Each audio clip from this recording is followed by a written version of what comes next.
작은 균열은 서서히 그 윤곽이 드러나게 되었다. 안녕하세요, 베네딕트 한입니다. 오늘은 뮤지컬 데스노트 리뷰를 해볼 텐데요. 뮤지컬 데스노트의 가장 인상적인 장면이었습니다. 아버지 소이치로가 라이토를 향한 굳건한 믿음과 아들 라이토가 세상을 바라보는 정의로부터 서로가 조금씩 엇나가기 시작하면서 이 이야기가 흘러가게 되니까요.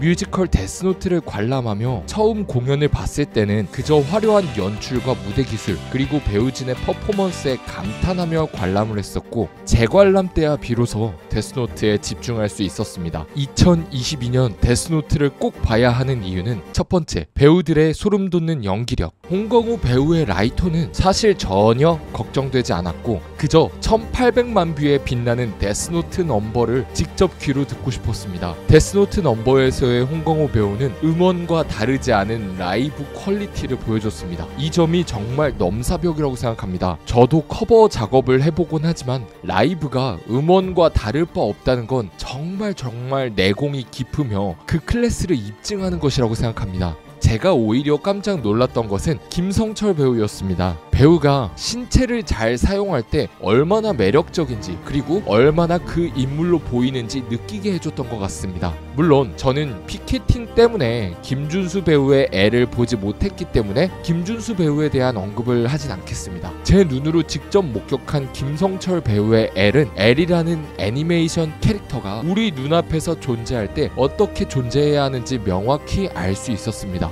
엘은 천재적인 두뇌를 감당하기 위해 구부정한 자세와 독특한 보폭의 걸음걸이를 갖고 있습니다. 빠르다 느리다로 정의하기 어려운 엘만의 개성있는 버릇과 특징일 것입니다. 김성철 배우는 이 부분이 관객들에게 전달되도록 캐릭터를 구축했습니다. 그러면서 때로는 광기 있게, 때로는 유머러스하게, 때로는 무덤덤하게 툭 뱉어내는 엘의 모습으로 정말 무대에서 그렇게 존재했었습니다. 보는 이가 어떻게 느꼈는지는 각자 다르겠지만 제가 본 김성철 엘은 정말 베스트 캐스팅이었습니다. 홍광호 배우와 김성철 배우가 한 무대에서 존재하면 어떤 감동을 줄 수 있는지 눈앞에서 보고 피부로 느끼고 왔습니다. 넘버를 소화하는 김성철 배우의 엘은 제가 처음 공연을 봤을 땐 잘하면서도 김준수 배우의 강한 캐릭터성에 묻힌 느낌이 있었습니다. 넘버를 들으면서도 계속 김준수 배우가 생각날 정도로 엘이라는 캐릭터는 김준수 배우의 독보적인 캐릭터라는 생각이 들었었습니다. 하지만 두 달이 흐른 후 다시 본 데스노트에서는 김성철 배우의 넘버 역시 오롯이 자신의 넘버가 되어 있었습니다. 관객분들도 이 부분을 들으셨겠죠. 더 게임 비긴 마지막 부분, 시작할까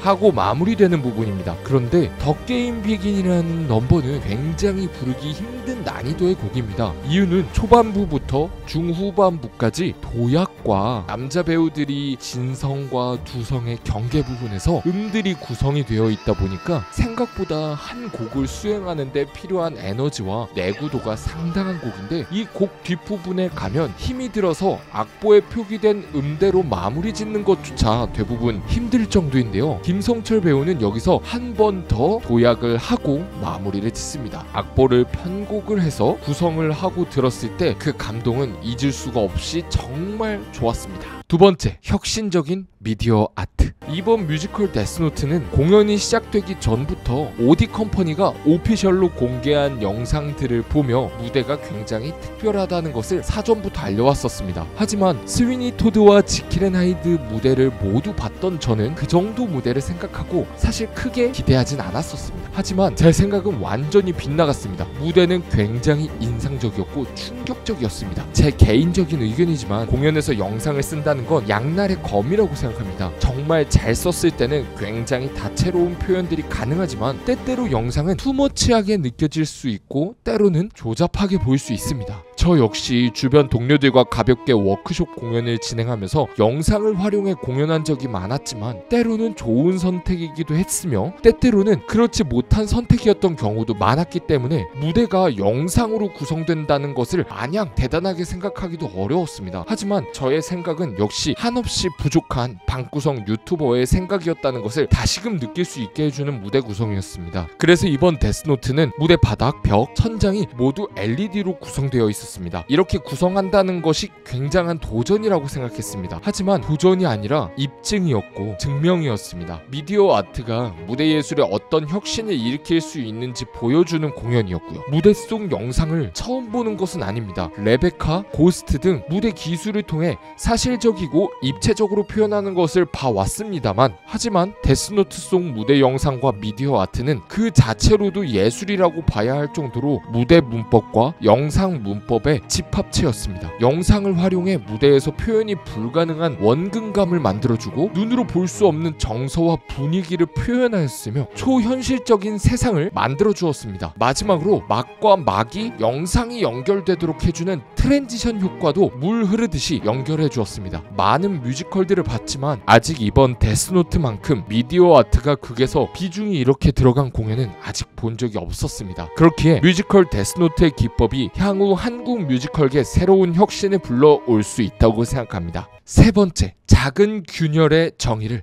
어떻게 바라볼 것인가? 저는 이것이 데스노트의 관람 포인트가 아닐까 생각을 합니다. 우리는 때때로 정의를 내리기 어려운 순간들을 마주합니다. 자신에게 정의가 타인에게는 아닐 수 있는 생각의 간극이 발생하죠. 여러분은 선과 악을 구별해낼 수 있나요? 여러분이라면 라이토가 되실 건가요? 엘이 되실 건가요? 아니면 라이토의 아버지가 되실 건가요? 악인이 사라진 세상에서의 평화와 안정을 꿈꾸는 라이토는 타노스가 되어 악인을 심판하며 제거해가지만, 때때로 자신의 길을 막는 이들도 죽음으로 심판하는 라이토를 볼 수 있습니다. 하지만 라이토의 아버지는 자신의 아들은 똑똑하고 엘리트로 자라 정의로운 사람, 정의로운 경찰이 되리라는 것을 굳게 믿고 있었습니다. 이렇게 아버지와 아들은 세상을 바라보는 관점의 균열이 조금씩 생기면서 돌이킬 수 없는 길을 걷게 됩니다. 라이토와 아버지의 돌이킬 수 없는 강, 그 포인트는 어떤 부분이었을까요? 그리고 라이토와 엘, 각자의 정의를 위해 대결하는 두 천재의 싸움, 과연 이 결말은 어떻게 될까요?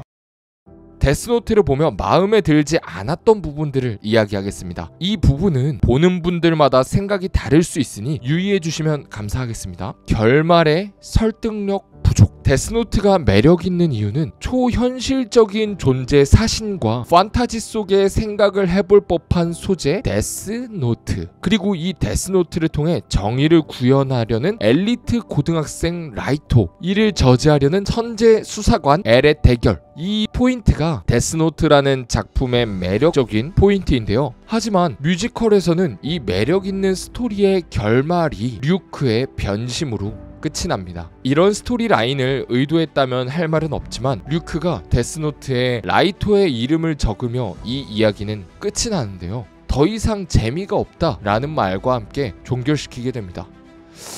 그렇다면 이 부분이 엘에게 된통당한 순간 들어가거나 미사가 제2의 키라라고 의심받고 체포되었을 때 이미 류크는 재미가 없어진다거나, 아니면 FBI를 모두 데스노트의 이름을 적는 순간 류크가 재미가 없다고 느끼거나, 이 극은 류크가 재미가 없어라고 느껴버리면 끝이 나버리는, 이전까지의 개연성이나 쌓아오던 스토리 라인과는 무관하게 언제든 결말을 맺어도 상관이 없을 것처럼 끝이 나버립니다. 정말 끝을 내기 위해 결말을 만든 느낌이라서 아쉬웠습니다. 물론 이해합니다. 뛰어난 원작을 공연으로 대중에게 만족시키기 위해 러닝타임의 한계도 분명히 있고, 결국 뮤지컬 작품의 러닝타임에는 한계가 있으니까요.